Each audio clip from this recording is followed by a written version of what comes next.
Just finished practicing for our gig this week. Got all this gear set up. So I figured it was a great time to do that rig rundown you've been asking for. So let's start with the main rig here.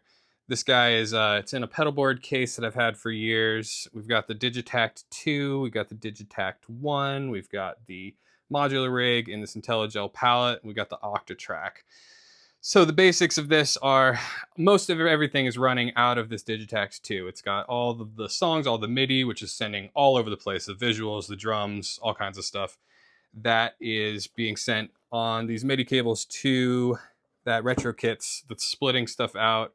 Also, these cables that I'm using, these are the square plug ends here with some Mogami cabling that I've soldered together to make this thing all custom cut. So that sends the MIDI into the synth sounds that are coming out of the Mavis here for bass lines. We've got the Polycymatic for chords.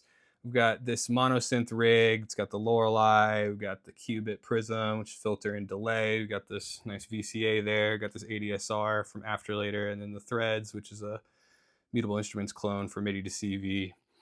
That audio is being sent out into this Digitact 1, and that then, with the sampler sounds, goes into the Octatrack.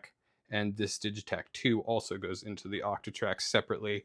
I have these programmed as little recording buffers that grab little bits and kind of do like a live remixing glitchy thing. That is the Digitact 2, that's the Digitact 1 that can turn off, and then this is a combination of both.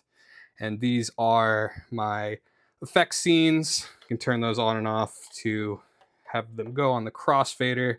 They're just kind of basic effects, high pass, low pass, delay, reverb, that kind of stuff. And then we have my bass here. Love this thing. This is a Squire Vista Series Music Master bass from the 90s. It's got this fat single coil. It's been rewound. And we just run that DI. I use these pedals. Got the diamond compressor that's always on. Cloven hoof fuzz. Got the Ibanez bass chorus from the 80s. And let's go over to the drum rig over here. So we've got, let's see, this is the hi-hats. Got these quick beats. Got this Allegra kick. Use a DW3 5000. There we go.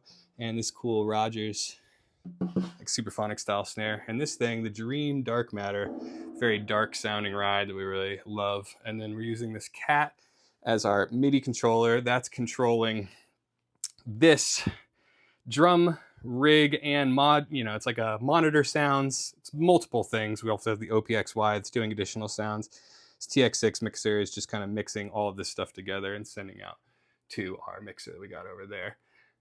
But the basics of this guy, we've got the FH2 that's receiving MIDI from my thing. We also have the Blocus MIDI hub, which is one of my favorites, that's receiving various parts of the thing and sending them in and out to this drum modular. So the 2 HP kick snare hat we've got going on there. Those are being mixed out. We've got this crazy anomaly filter that gets super squelchy.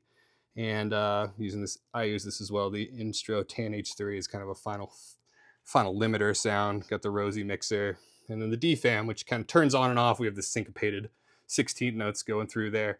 And then the most interesting part of this is this 1U area is all for our drum monitoring. So he can have a click and the monitor. So this is coming in from that front of house or like from the mixer here. And that is sending the audio out from here as well as receiving the click from this disting that he can mix in and then send to his little headphone mix here. So very handy.